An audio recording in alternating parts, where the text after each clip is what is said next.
When most people think about offer negotiation, they think about one thing and one thing alone: compensation, money, salary. And I get it, but there are actually more things that you should be negotiating on. In today's video, I'm gonna give you 4 additional things you should negotiate on besides salary that are important. Let's go. Hi everybody, my name is Ben White with Ben Talks Talent. I've got 12 years experience in interviewing, hiring, and recruiting. And I am passionate about using my experience to help you become the best candidate possible, land your next job, and maximize your career. And in today's video, we're gonna be talking about negotiation, not salary negotiation, but the other things you can actually negotiate on besides salary. And it's gonna be incredibly informative. But before we get into the video, do me a favor. If you are new here, take 3 seconds, hit that subscribe button to my YouTube channel, and then also hit that notification bell. That way you never miss one of my videos. And if you are not new, welcome back. All right, with that being said, let's get into the video. Now, the first thing that you can negotiate on is a sign-on bonus or a performance bonus. So it's a bonus, right? So we can examine each one of these individually, but basically, if you get to the point where you have tapped out, you're at the top of the salary range, and either for bands, because they have salary bands, or there's equity issues and they can't pay you more than seasoned people who are already working for the company, they tell you, Ben, we cannot pay any more than this. This is as high as we can go from a salary perspective. That doesn't mean you can't get more compensation coming in. What you could say to them is, okay, I totally understand that, and I'm willing to accept this role if it comes with a blank amount sign-on bonus. Or if it is a metric-driven role, you can say, okay, I totally understand that, and that's fair. However, what I'd like to do is I'd like to talk about a performance bonus. I'd like for you to lay out a reasonable expectation for my first 6 months or my first 12 months in the role, and if I hit that, I would like to receive a bonus of blank.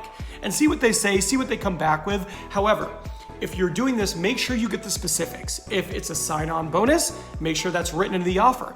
If it's a yearly bonus that they'll pay you at the end of year 1, make sure it's not prorated and you have it in there that it's a full amount. And if it's performance driven bonus, make sure that clearly stated in your offer or in an email from the hiring manager in HR, you see exactly what it is you need to accomplish, and you also see exactly what the amount is for accomplishing this goal. It is not gonna do you any good if it's unclear. Make sure you get the specifics. Now, the next thing you can negotiate on outside of salary is you can negotiate on location, work location.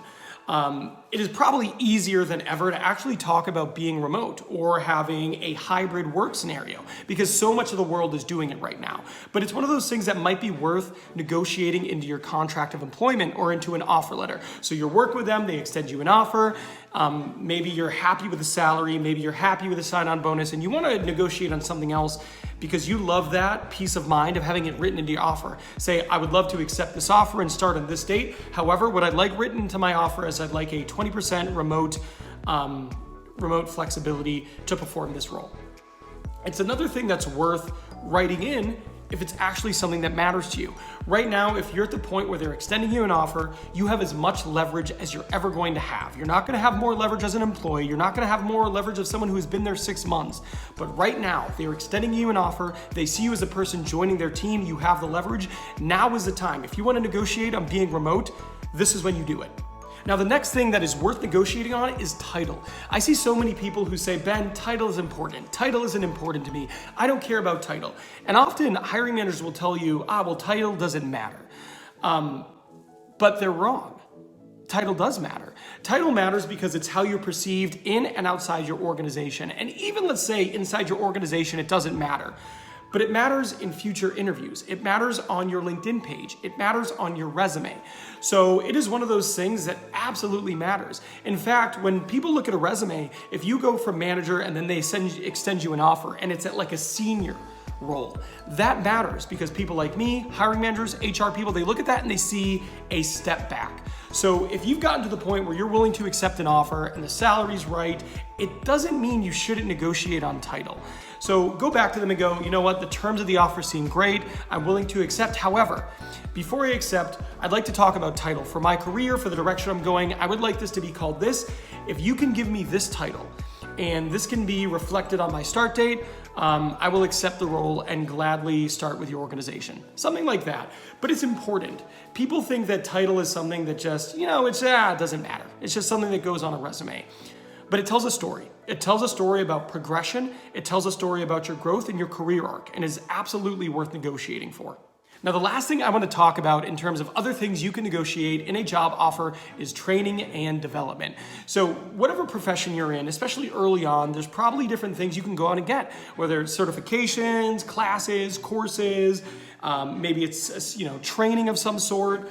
That is absolutely worth negotiating into an offer.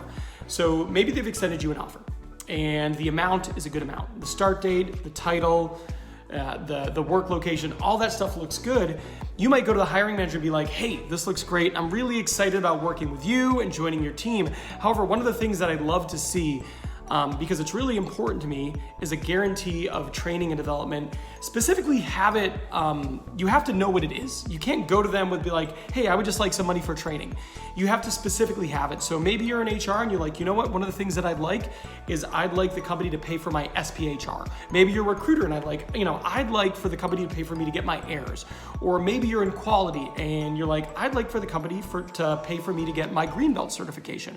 Whatever it is, it's worth negotiating. You're not gonna have more power as an employee, you're gonna have power now. Now you have leverage. So it is one of those things that if you're getting an offer, talk to the hiring manager about it. Let them know, look, I would absolutely be willing to do this, but I'd love to have this written into my offer. And if you can write this into my offer that I will receive the payment, or the company will pay for me to do this training and get this certification, I'll absolutely sign.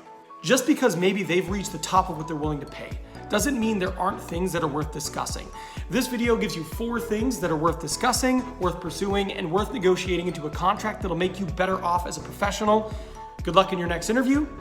You've got this.